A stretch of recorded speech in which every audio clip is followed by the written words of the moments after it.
بسم اللہ الرحمن الرحیم الحمدللہ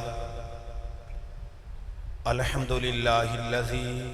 اعلی منزلۃ المؤمنین بکریم خطابہ ورفع درجۃ العالمین بمعانی کتابہ وخص المستنبطین منہم بمزید الاصابۃ وثوابہ والصلاة علی النبی وآلہ واصحابہ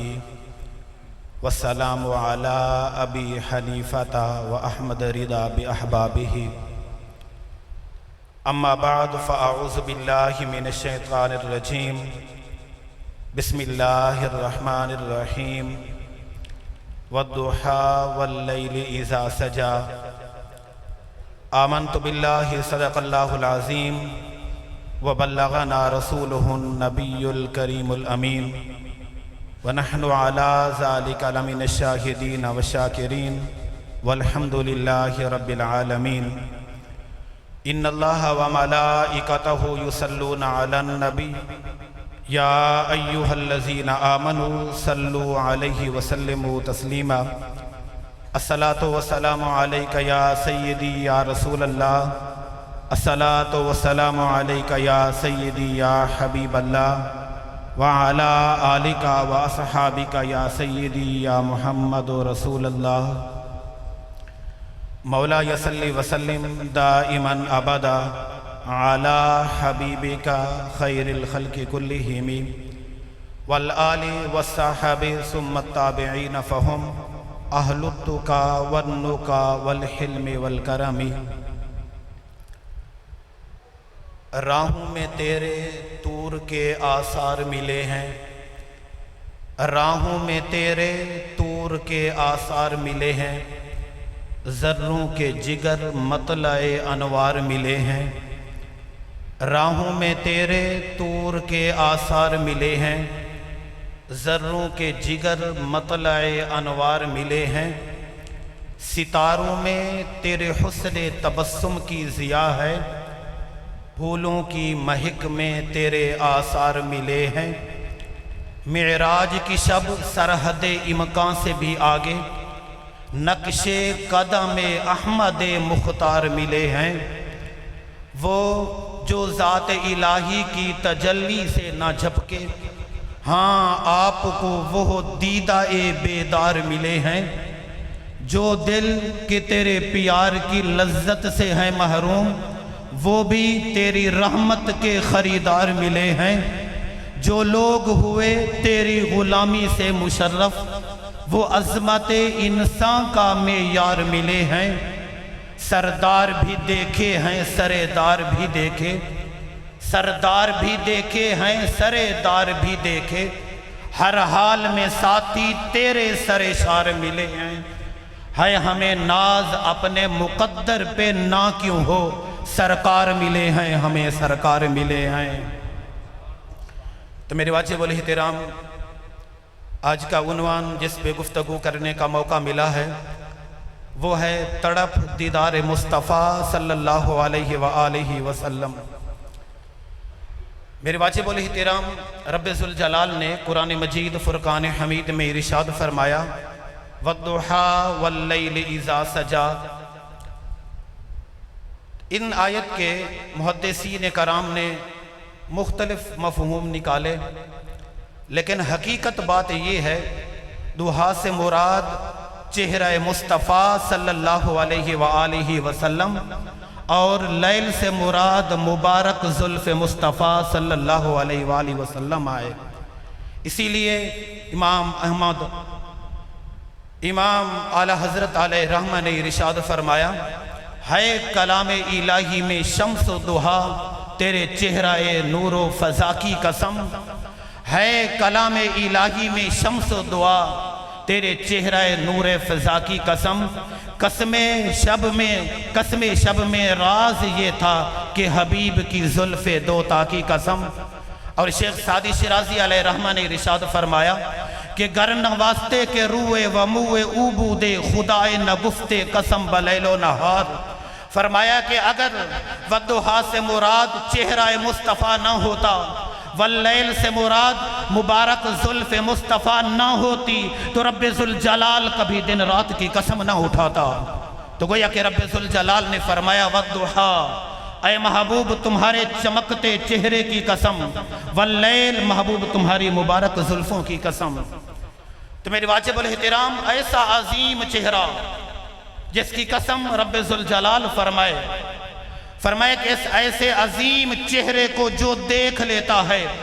وہ بھی انبیاء کرام کے بعد پوری مخلوق سے عظیم تر بن جاتا ہے۔ آج ہم جتنی عبادتیں کریں، جتنی ریاضتیں کریں، سب کچھ تو بن سکتے ہیں لیکن صحابی نہیں بن سکتے،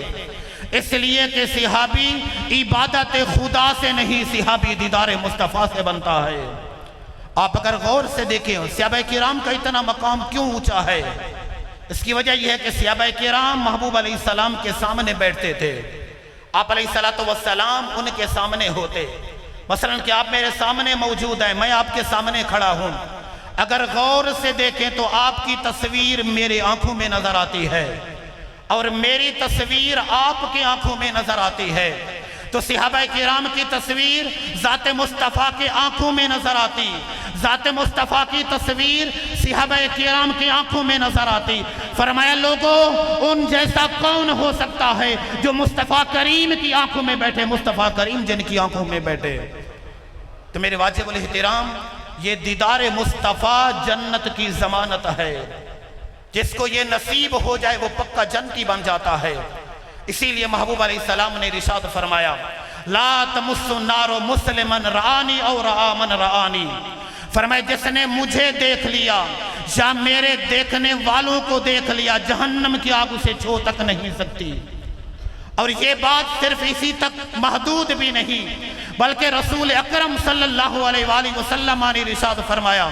اگر کسی انسان نے سر کے آنکھوں سے تو دیدار مصطفیٰ نہیں کیا لیکن خواب میں دیدار مصطفیٰ نصیب ہو جائے، فرمایا اللہ اس پہ بھی جہنم کو حرام قرار دے دیتا ہے۔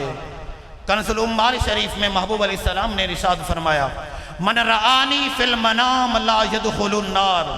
فرمایا جس نے مجھے خواب میں دیکھ لیا اللہ اس میں بھی جہنم حرام قرار دے دیتا ہے۔ تو میرے واجب الاحترام پوری کائنات میں دو طرح کے لوگ ہیں، ایک وہ ہستیاں ہیں جنہوں نے سر کے آنکھوں سے دیدار مصطفیٰ کیا جن کو صحابہ کرام کہا جاتا ہے، اور دوسرے وہ لوگ جنہوں نے دیدار مصطفیٰ نہیں کیا، بعد والے مثلاً کہ ہم ہیں جنہوں نے دیدار کیا سیر وہ بھی نہیں ہوئے، جنہوں نے دیدار نہیں کیا دل ان کا بھی تڑپتا ہے، جنہوں نے دیدار نہیں کیا یہ کیا چاہتے ہیں، اس بات کو سمجھنے کے لیے ایک حدیث پاک ذہن نشین کر لیں۔ ایک دن محبوب علیہ السلام نے ارشاد فرمایا، حضرت عمر بن شعیب اس کو روایت کرتے ہیں، فرمایا کہ رسول اکرم صلی اللہ علیہ وآلہ وسلم نے ارشاد فرمایا اے میرے صحابہ کہ بتاؤ کن گروہ مومنین کا ایمان زیادہ تعجب والا ہے؟ تو صحابہ کرام نے عرض کی یا رسول اللہ ملائکہ کا ایمان زیادہ تعجب والا ہے۔ تو آپ علیہ السلام نے فرمایا کہ اے میرے صحابہ ملائکہ کا ایمان تعجب والا کیسے ہو سکتا ہے؟ وہ ہر وقت رب ذوالجلال کے قرب میں رہتے ہیں، آپ کے انوار و تجلیات کا مشاہدہ کرتے ہیں، ان کا ایمان تعجب والا کیسے ہو سکتا ہے؟ پھر صحابہ کرام نے عرض کی یا رسول اللہ انبیاء کرام کا ایمان زیادہ تعجب والا ہے۔ آپ علیہ السلام نے فرمایا انبیاء کرام کا ایمان تعجب والا کیسے ہو سکتا ہے کہ رب ذوالجلال نے تو ان کو ہدایت کے لیے چن لیا اور لوگوں کو بھولے بھٹکے لوگوں کو ہدایت کے لیے ان کو مبعوث فرمایا، اور یہ وہ ہستیاں ہیں جن پہ رب ذوالجلال کا کلام نازل ہوتا ہے، رب کا فرشتہ ان کے پاس آتا ہے، یہ رب کا دیدار کرتے ہیں، رب سے کلام کرتے ہیں، ان کا ایمان تعجب والا کیسے ہے؟ پھر صحابہ کرام نے عرض کی یا رسول اللہ ہمارا ایمان تعجب والا ہے۔ آپ علیہ السلام نے فرمایا تمہارا ایمان تعجب والا کیسے ہو سکتا ہے؟ تم ہر وقت میرے قرب میں رہتے ہو، تم یہ دیکھتے ہو جب میں چلتا ہوں تو پتھر مجھ پہ درود و سلام پڑھتے ہیں، اور فرمایا کہ درخت مجھے جھک کے سلام کرتے ہیں اور جانور مجھے سجدہ کرتے ہیں، تم یہ دیکھا میرے چاند کے دو ٹکڑے ہوئے اور ڈوبا ہوا سورج واپس لوٹا، ہر وقت تم میرے قرب میں رہتے، میرا دیدار کرتے ہو، تمہارا ایمان تعجب والا کیسے ہو سکتا ہے؟ جب یہ بات کی تو پھر صحابہ کرام نے عرض کی یا رسول اللہ آپ ہی ارشاد فرما دیں کن لوگوں کا ایمان زیادہ تعجب والا ہے؟ جب یہ بات کی تو آپ علیہ الصلوۃ والسلام نے ارشاد فرمایا ان اعجب الخلق الی ایمانا یکونون من بعدی یجدون صحفا فیہا کتاب یؤمنون بما فیہا، فرمایا کہ ایمان ان لوگوں کا زیادہ تعجب والا ہوگا جنہوں نے مجھے دیکھا نہیں ہوگا، بنا دیکھے میرا کلمہ پڑھیں گے۔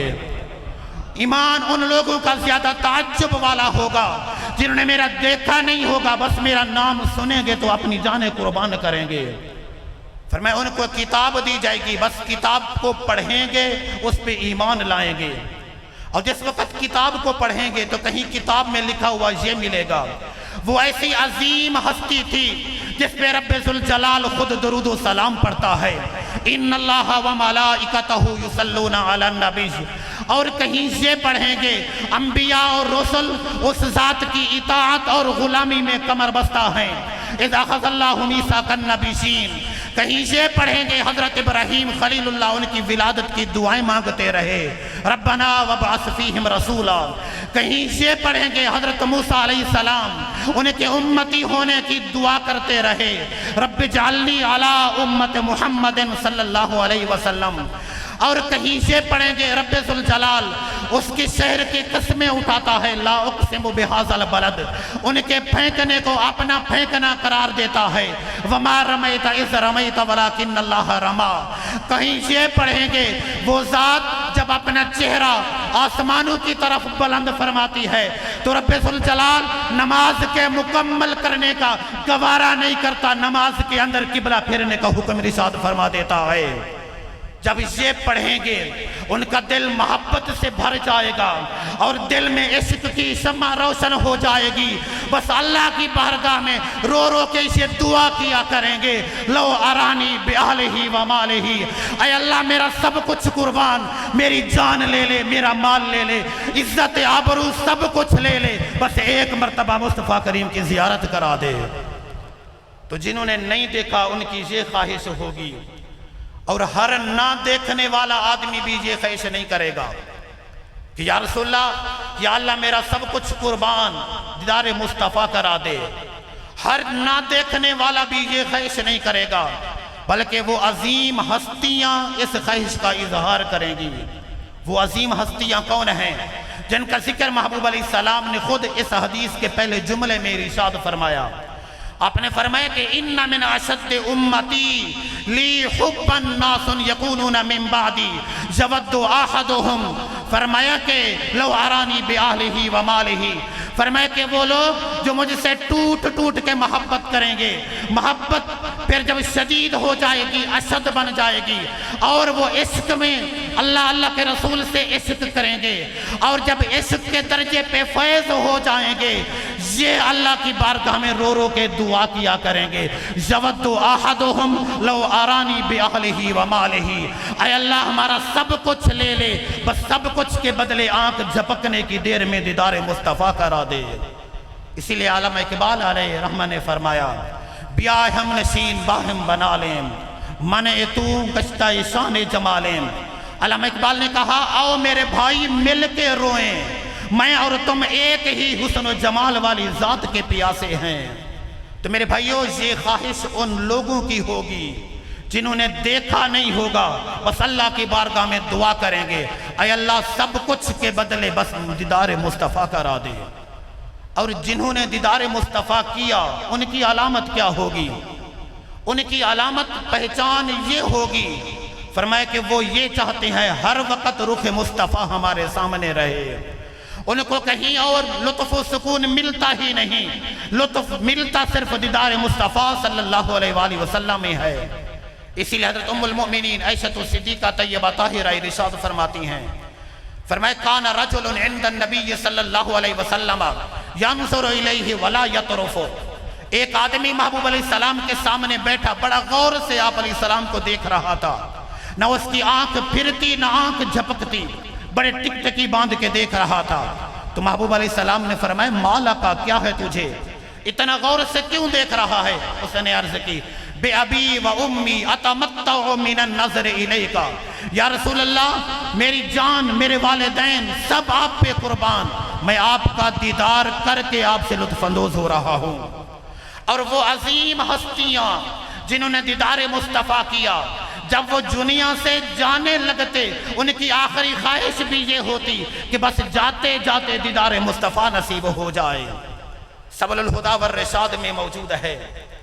فرمایا کہ حضرت زیاد بن سکن رضی اللہ تعالی عنہ، اور یہ وہ عظیم ہستیاں ہیں جو محبوب علیہ السلام کا دفاع کرتے کرتے اپنے جسم پہ 14 زخم کھائے، اور جب ان کا آخری وقت آیا تو محبوب علیہ السلام نے فرمایا ادنوہ منی، اس کو میرے قریب کرو۔ جب اس کو صحابہ کرام نے اٹھا کے قریب کیا، فرمایا فوسدہ قدمہ، حضرت زیاد بن سکن نے اپنا چہرہ حضور کے قدموں میں رکھ دیا۔ محبوب علیہ السلام نے فرمایا کہ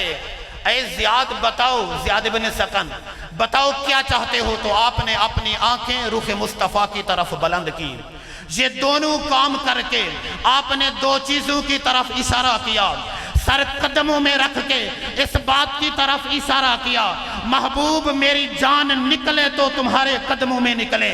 اپنی آنکھیں بلند کر کے اس بات کی طرف اشارہ کیا محبوب میری جان تمہارے قدموں میں، وہ بھی اس انداز سے نکلے میں تمہیں دیکھتا رہوں تم مجھے دیکھتے رہو۔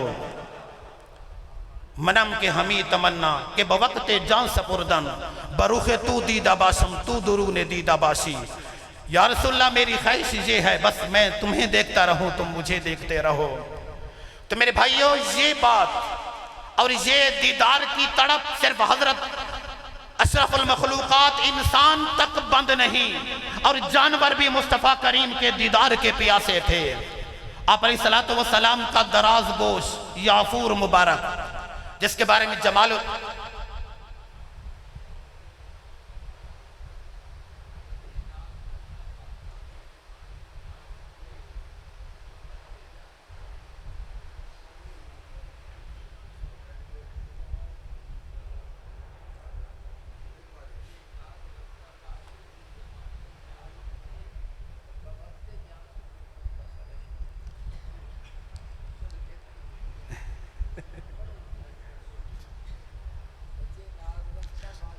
بچے ناز رفتہ باشد، زی جہان ناز مندے نیاز مندے، بوقت جان سپردن بسرش رسیدن۔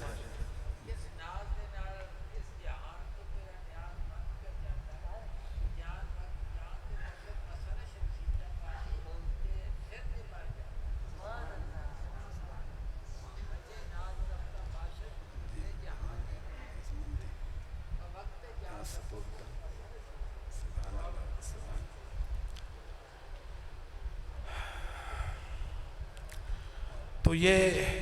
دیدار کی تڑپ صرف اشرف المخلوقات تک محدود بھی نہیں، جانور بھی حضور کے دیدار کے پیاسے تھے۔ حضور علیہ السلام کا یافور مبارک،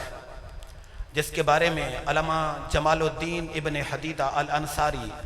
اپنی کتاب المصباح المضیء میں فرماتے ہیں کہ یا لیتنی کنت شعرتم من جلد حاضل مبارک الذی فی کل وقت یلامس جلدہ جلد سید البشر۔ آپ فرمانے لگے کہ کاش میں کچھ نہ ہوتا، محبوب علیہ السلام کے دراز گوش کا ایک بال ہوتا، آپ آتے میں آپ کا دیدار کرتا، آپ بیٹھتے میں بوسہ دیتا، آپ کلام کرتے میں سن لیتا۔ تو آپ کا دراز گوش جس کے زندہ رہنے کے لیے 2 ہی چیزیں مقصود تھیں، خدمت رسول، دیدار رسول، یہ 2 ہی کام ان کے تھے۔ جب محبوب علیہ السلام فرمایا کہ پردہ فرما گئے اور اس کے دونوں کام ختم ہو گئے، خدمت رسول بھی ختم ہو گئی، دیدار رسول بھی نظر نہ آیا، اور جب اس کو یہ اپنا پھر جینے کا کوئی وجہ کوئی انداز نظر نہ آیا، اس نے پھر حیثم بن نبہان کے کنویں میں چھلانگ لگا کے اپنی جان رب کے سپرد کر دی ہے۔ اور میرے بھائیوں یہ معاملہ صرف جانداروں تک محدود بھی نہیں، اگر کوئی بے جان اللہ کے محبوب کا ایک مرتبہ دیدار کر لیں تو پوری زندگی کسی اور کو دیکھتے بھی نہیں۔ تفسیر روح المعانی میں یہ ہے، حضرت میمونہ کے پاس مصطفیٰ کریم کا ایک شیشہ مبارک موجود تھا۔ فرمایا کہ جس وقت صحابہ کرام کو ذات مصطفیٰ کی یاد تڑپاتی تو صحابہ کرام حضرت میمونہ کے پاس آ جاتے۔ فَأَخْرَجَتْ لَهُ مِرْعَتَهُ، حضرت میمونہ رضی اللہ تعالی عنہ محبوب علیہ السلام کا شیشہ مبارک اٹھا کے ان کے سامنے کرتی۔ فَنَظَرَ فِيهَا فَرَآ صُورَةَ رسول اللہ صلی اللہ علیہ وسلم وَلَمْ يَرَ صُورَةَ نَفْسِهِ۔ جب صحابہ کرام وہ شیشہ اپنے سامنے کرتے، چونکہ دنیا کے شیشوں کا یہ اصول ہے، جو سامنے آئے اسی میں دیکھنے والے کی صورت نظر آتی ہے۔ ایک مصطفیٰ کریم کا شیشہ بھی تھا، جب اس کو اٹھاتے اس کے سامنے آتے، سامنے آ کے کوئی دیکھتا تو اس میں دیکھنے والے کی تصویر نظر نہ آتی، تصویر مصطفیٰ کریم کی نظر آتی۔ تو میرے واجب الاحترام، پھر رخ مصطفیٰ دیکھنے والے پھر دو طرح کے بن گئے۔ ایک وہ ہے جس نے دیکھا کمالات کو نہیں مانا، وہ جہنم کا ایندھن بن گیا۔ اور ایک وہ ہیں جنہوں نے دیکھا کمالات کو مانا اور یہ کہا رب ذوالجلال کے بعد سارے کمالات آپ کی قدموں پہ قربان، وہ فردوس کے مالک بن گئے۔ ابو جہل ابو لہب نے آپ کے رخ انور کو دیکھا، آپ کے کمالات کو، اور آپ کو تسلیم نہ کیا، جہنمی بن گیا۔ ابو بکر صدیق نے دیکھا تو سارے کمالات، فرمانے لگے حضور کے قدموں پہ قربان، تو وہ فردوس کے مالک بن گئے۔ اب اس کی مثال یوں سمجھیں، ابو جہل ابو لہب نے محبوب علیہ السلام کے جسم اطہر کو دیکھا تو کہنے لگے ان کا جسم تو ہمارے جسم کی طرح ہے۔ جب صحابہ کرام نے دیکھا کہنے لگے قربان جائیے اس ذات پہ جن کا جسم تو ہے مگر سایہ نہیں،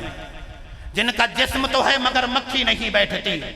ابو جہل ابو لہب نے آپ کے جسم اطہر سے نکلنے والے پسینے کو دیکھا تو کہا ان کا پسینہ ہمارے پسینے کی طرح ہے۔ اور جس وقت صحابہ کرام نے دیکھا تو بول پڑے رب کعبہ کی قسم، دنیا کا کوئی عطر مصطفیٰ کریم کے پسینے جیسا نہیں۔ ابو جہل ابو لہب نے آپ کو کھانا کھاتے دیکھا تو کھانے کا محتاج سمجھا۔ صحابہ کرام نے جب دیکھا تو ایک ایک لقمہ حضور کی تسبیح بیان، اللہ کی تسبیح بیان کرتا ہے۔ ابو جہل ابو لہب نے غزوہ خندق کے وقت پیٹ پہ پتھر باندھے ہوئے دیکھا تو کہنے لگے یہ تو ہماری طرح کھانے کا محتاج ہے۔ اور جس وقت صحابہ کرام نے دیکھا انہوں نے کہا قربان جائیے اس مقدس ذات پہ جو خود تو بھوک کی وجہ سے پیٹ پہ پتھر باندھ لیتے ہیں، حضرت جابر کے گھر جا کے چند لوگوں کا کھانا ہزاروں کو کھلا دیتے ہیں۔ ابو جہل ابو لہب نے جس وقت آپ کو بازار کی گلیوں میں اور چلتا ہوا دیکھا کہنے لگے یمشی فی الاسواق، یہ تو ہماری طرح چلتا پھرتا ہے۔ جس وقت صحابہ کرام دیکھتے تو دور دور تک گلیوں کو خوشبو سے معطر پاتے۔ میرے واجب الاحترام، ایک شاعر نے کیا ہی خوب کہا، کہنے لگا کہ یہ چہرہ ہے کہ انوار دو عالم کا صحیفہ، چہرہ ہے کہ انوار دو عالم کا صحیفہ، آنکھیں ہیں کہ بحرین تقدس کے نگی ہیں۔ چہرہ ہے کہ انوار دو عالم کا صحیفہ، آنکھیں ہیں کہ بحرین تقدس کے نگی ہیں۔ ماتھا ہے کہ وحدت کی تجلی کا ہے ورق، عارض ہیں کہ والفجر کی آیت کے امی ہیں۔ گیسو ہیں کہ واللیل کے بکھرے ہوئے سائے، گیسو ہیں کہ واللیل کے بکھرے ہوئے سائے، آبرو ہیں کہ قوسین شب قدر کھلے ہیں۔ گردن ہے کہ برفرق زمین اوج سریا، لب صورت یاقوت شعاؤں میں دھلے ہیں۔ قد ہے کہ نبوت کے خد و خال کا معیار، بازو ہیں کہ توحید کی عظمت کے علم ہیں۔ سینہ ہے کہ رمز دل ہستی کا خزینہ، پلکیں ہیں کہ الفاظ رخ لوح و قلم ہیں۔ باتیں ہیں کہ طوبہ کی چٹکتی ہوئی کلیاں، لہجہ ہے کہ یزداں کی زباں بول رہی ہے۔ خطبے ہیں کہ ساون کے امنڈتے ہوئے بادل، قرات ہے کہ اسرار جہاں کھول رہی ہے۔ یہ دانت یہ شرازہ شبنم کے تراشے، یاقوت کی وادی میں دمکتے ہوئے ہیرے، یہ موج تبسم ہے، یہ رنگوں کی دھنک ہے، یہ عکس متانت ہے کہ ٹھہرا ہوا موسم، یہ شکر کے سجدے ہیں کہ آیات کی تنزیل، یہ شکر کے سجدے ہیں کہ آیات کی تنزیل، آنکھوں میں آنسو ہیں کہ الہام کی رم جھم۔ کہنے کو تو ملبوس بشر اوڑھ کے آیا، کہنے کو تو ملبوس بشر اوڑھ کے آیا، لیکن تیرے احکام فلک پر بھی چلے ہیں، انگلی کا اشارہ تھا یا تقدیر کی ضربت، مہتاب کے ٹکڑے تیرے قدموں میں گرے ہیں۔ کہنے کو تو فاقوں پہ گزری تیری راتیں، کہنے کو تو فاقوں پہ گزری تیری راتیں، اسلام مگر اب بھی نمک خار ہے تیرا، تو نے ہی سکھائی تمیز من و یزداں، انسان کی گردن پہ صدا بار ہے تیرا۔ کہنے کو تو تیرا فقر تیرے فخر کا باعث، کہنے کو تو تیرا فقر تیرے فخر کا باعث، لیکن تو سخاوت کے سمندر کا کنارہ۔ کہنے کو تو تیرے سر پہ ہے دستار یتیمی، لیکن تو زمانے کے یتیموں کا سہارا۔ کہنے کو تو تیرے سر پہ ہے دستار یتیمی، لیکن تو زمانے کے یتیموں کا سہارا۔ میرے واجب الاحترام رب ذوالجلال کی بارگاہ میں دعا ہے، آج کی اس مقدس رات کے طفیل رب ذوالجلال ہمارے پیر و مرشد کی صحت اور عافیت کے ساتھ عمر خضری عطا فرمائے۔ وآخر دعوانا ان الحمدللہ رب العالمین۔